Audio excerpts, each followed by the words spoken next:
Alright, so at this point, it's pretty clear that the NFL is jealous of the Philadelphia Eagles, as specifically one of the Birds' NFC rivals is doing everything that they can to sabotage them. But why are their efforts both unjustified and also insignificant? Meanwhile, AJ Brown just spoke out on his relationship with Jalen Hurts, while Jalyx Hunt revealed what makes Vic Fangio so special, plus what did Saquon Barkley say about his legacy, and what could the future hold for a few of the Eagles' under-the-radar free agents? Well, we're going to talk about that and all the other latest news starting right now.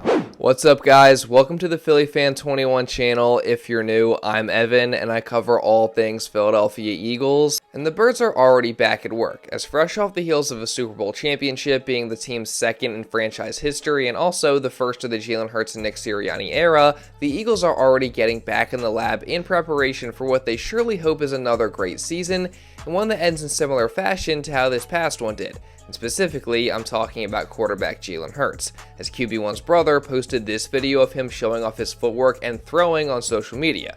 And look, as far as the actual video itself goes, I mean, he looks good, but there's not really anything there to break down. However, I just think it's awesome to see Hurts already back hard at work getting ready for another season. That said though, I mean, is this really any surprise?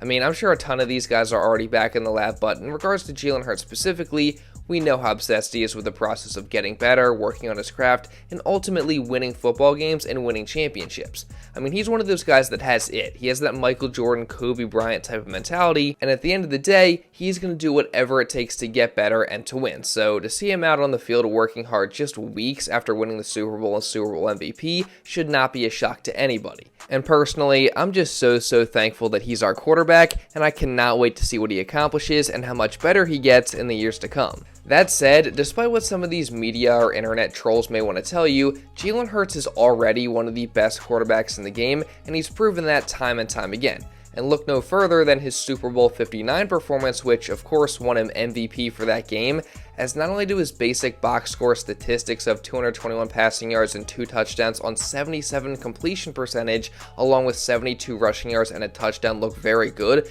but also the way he just absolutely dissected Steve Spagnuolo's defense was incredible, and it also debunks any theories that Hurts can't read a defense. Nobody rotates their safeties or disguises their coverages more than a Steve Spagnuolo secondary. I don't think you can find better execution in reading a secondary.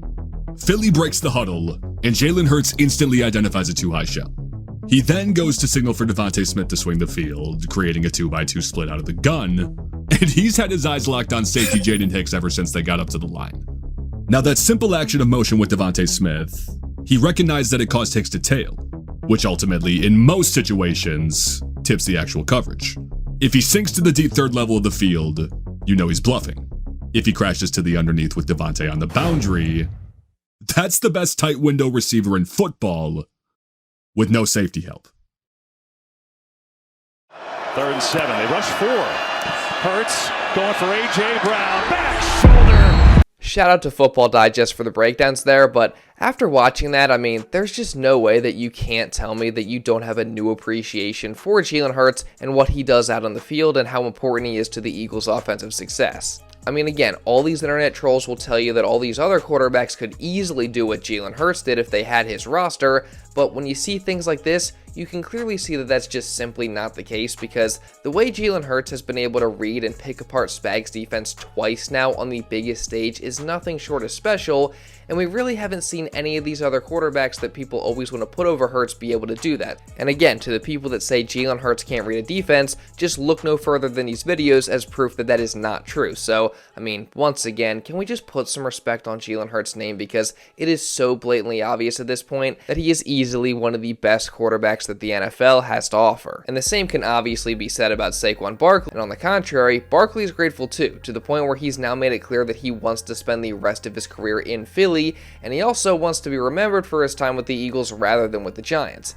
As when he was on Jimmy Fallon just a couple weeks ago, he said, quote, "I'm happy to be an Eagle. I look at it as Marshall Faulk, one of my favorite running backs. He played for the Colts, but he's remembered as a Ram, so now I'm just trying to be remembered as an Eagle." And honestly, I think it's pretty safe to say that Barkley has already accomplished that with the season he just had, and more importantly, with helping the Birds win the Super Bowl. But obviously, he's not satisfied and he wants even more. And as crazy it is to say this, I honestly think that Barkley very well could end up being the best free agent signing in Eagles history if he can keep it up. But speaking of free agency and running backs, the Birds certainly have a decision to make there very soon, as RB2 Kenneth Gainwell is set to hit the open market in just a couple of weeks, and the Eagles are going to have to decide whether they want to bring him back or not. Now, on one hand, Gainwell is a solid player that played his role as the backup running back and special teamer very well for the Birds this year, and I don't think that there's any question that he made the most of the opportunities that he had. And he's also just been an under-the-radar, pretty reliable player for this team ever since Philly drafted him 4 years ago, and he's often been lauded by Nick Sirianni as a guy that just does the little things that go unnoticed, but are very, very important at the same time. However, on the other hand, Gainwell is a guy that no doubt could play a heavier role somewhere else. He's definitely going to be looking for a pay raise, and probably most notably, the Eagles just drafted a guy this past year in Will Shipley who showed a ton of flashes and potential in his rookie season. Plus, he's cheaper than Gainwell's going to be, as he obviously still has 3 years left on his rookie deal. So, as much as I'm appreciative of Kenny and what he's done over these 4 seasons, it kind of seems to me like all signs are pointing towards the Eagles moving on from Gainwell and having Shipley take over as RB2. That said, we'll just have to wait and see what happens. And same obviously goes for all the Eagles' other free agents, and of course, we've already talked in depth about the Big Four in Zach Bond, Josh Sweat, Milton Williams, and Mekhi Becton, but there's plenty of other guys set to hit the open market too, several of which are very intriguing. And perhaps the most intriguing of all those names is Isaiah Rodgers, who sure, wasn't a starter at corner this past year, but he was a very good backup who played well when he had to step in. So, with Darius Slay's status for next year very much in question, maybe the Eagles could opt to move on from Slay and instead bring back Rodgers to fill in as the starter. That said, I honestly just have no clue what the Eagles are going to do with Slay just due to all the complexities of his current contract, and if they did decide to move on from him, you would also have to think that the Eagles would want to get Kelee Ringo some playing time going into his 3rd year, so I mean, who knows if they would want to bring back Rodgers or not. Now personally, I want Slay back for a final year, but if it doesn't work out that way, then I'd love to re-sign Rodgers and give him the chance to start. That said though, we'll see what happens. And again, same goes for a lot of the Eagles' other free agents like Oren Burks, Britton Covey, Fred Johnson, Ben Van Sumeren, and many others. And something else that we'll have to wait and see on is whether the NFL decides to ban the Eagles' best play and perhaps the most unstoppable play of all time. As yes, it's that time of year again where teams are once again complaining about the Eagles' tush push, the brotherly shove, or whatever you want to call it, and specifically, one team proposed to the NFL's competition committee to ban the polarizing play, and we quickly found out that this team was none other than the Green Bay Packers. And really, this is no surprise, as not only did the Eagles knock off the Packers to both begin and end their season, but their president Mark Murphy also recently made his hatred for the play known, as he basically whined and complained that he's not a fan of the play because it takes, quote, no skill. But the problem with that theory though is that if it really takes no skill, then why can't Green Bay do it? Matter of fact, why can't every other team in the entire league do it? I mean, the answer is they simply can't, or in the words of Nick Sirianni, if everybody could do it, everybody would do it. I mean, to me, that is exactly why banning this play makes absolutely zero sense. Like, for starters, I just find it funny that the Packers are this shook by the play that they've essentially said, well, we can't stop it, so I guess we gotta somehow get it banned.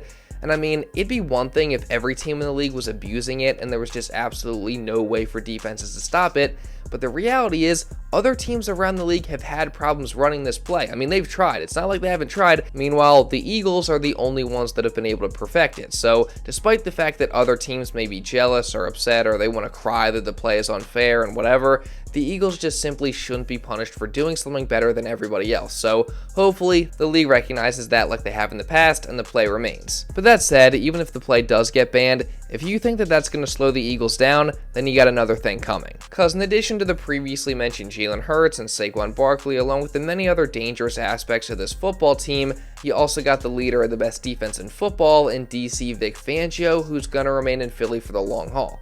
And that's especially good news for Eagles fans because not only was he a huge reason for the Eagles winning the Super Bowl this year, as he took one of the NFL's worst defenses and turned them into possibly one of the best units that we've ever seen in just 1 year, but he's also never satisfied. And as edge rusher Jalyx Hunt put it, he demands perfection. I want to ask about, is Vic cool? Oh yeah, he's the coolest. We say he's in a mob. After we won the Super Bowl, we came in. I think we had the parade Friday. On Thursday, we came in just for a team meeting to let everybody know how the parade was gonna go. The offense dips out. Vic, defense come out. He goes over, we have a checklist each game of what we need to do. And if you get a yes in those boxes, you'll 9 times out of 10 win. 9 times out of 10 win. Did we win? Yes. Did we hold them to less than 4 explosive plays, run or pass? Yes. Did we win on 3rd down conversions? Yes. Did we win on 4th down conversions? Did we stop them in the red zone? Did we miss tackles? Did we sack Mahomes? Like, each thing. He goes to just the first half stats. Good, we stopped them here. They got negative 55 yards, negative 11 in the first half. This is unacceptable. Circles the second half. Unacceptable. 22 points. We won. They didn't score in the first half. We're having a meeting after the Super Bowl. He wants perfection. Right. Like, through and through. Shout out to P Takes for this awesome interview, but yeah, I mean, Vic Fangio is an absolute psychopath, and I love it, because that mentality is why he's the best of the best, and couple that with an Eagles defense and players that fully bought in this year, and you saw what happened. And again, with Vic not going anywhere, and with the Eagles defense having been the youngest defense in the league this past year, there is good reason to believe that they could continue their dominance for years to come, and possibly even get better. And by the way, banning the tush push isn't going to stop that. And honestly, same goes for the duo of Jalen Hurts and AJ Brown, who went undefeated with a 15-0 record in games where they both started and finished together this year. And as hard as it is to believe that this duo could possibly get any better, I mean, just with more time, their connection and chemistry is only going to keep growing. Plus, it only helps that they're both completely obsessed with winning and getting better, and they're willing to push each other to get where they want to go. And AJ Brown actually recently talked about that, as well as his overall relationship with Jalen Hurts in general on the $1 Million Worth a Game podcast with Gilly, and it's pretty interesting. Yeah, I'll be sitting up here lying to you that if we never had any issues. Like, you know, we two guys, two alphas who wants to be the best and demand greatness from each other and everyone around us. So some reports are true, some reports aren't true. But me and him good, man. And, you know, we just want to be great. And like I said, we push each other and you know, sometimes, you know, we bump heads, but you know, that's normal, you know, and don't nobody sweat it. You know? But let me ask you a question. Have you ever been in a locker room where players didn't bump heads, players push each other? Right. You know, that's what I'm saying. It's so normal. But you know, I think from the history of this team and with McNabb and T.O., everything is magnified times 10. And it's just not the case, you know. To me, I mean, it's just so refreshing to hear AJ actually say that. Because for years now, we've gotten these exaggerated reports about Jalen Hurts and AJ Brown's relationship, and, oh, look, AJ's yelling at Jalen on the sideline. Oh, they must hate each other now. But in reality, all that stuff is just completely blown out of proportion. I mean, sure, they bump heads like AJ said, but that's bound to happen in any locker room, in any team, when guys are trying to achieve greatness, and it's also bound to happen in any friendship as well. And I think it's very telling that AJ said they hold each other to a high standard and they push each other, because that just shows that they have that kind of relationship where they can be critical of each other openly. So overall, again, I just think it's great to hear AJ essentially debunk all the non-existent drama between him and his QB. And you guys already know that I'm going to be continuing to cover all the Eagles news throughout this entire offseason, so if you don't want to miss any of that, then make sure you subscribe, and also really, really importantly, turn on notifications so you don't miss anything, and also leave a like down below as well to show some support, because it really does help me out a ton, guys. Let's see if we can get to 700 likes on today's video, and also leave a comment down below just regarding anything that I talked about in this video. I'm curious to know your guys' thoughts, and also if you want to watch another Eagles video, you can check this one out right here. And now with all that being said, that's pretty much all I got for this one, guys. So thank you all so much for watching, and I'll see you in the next video.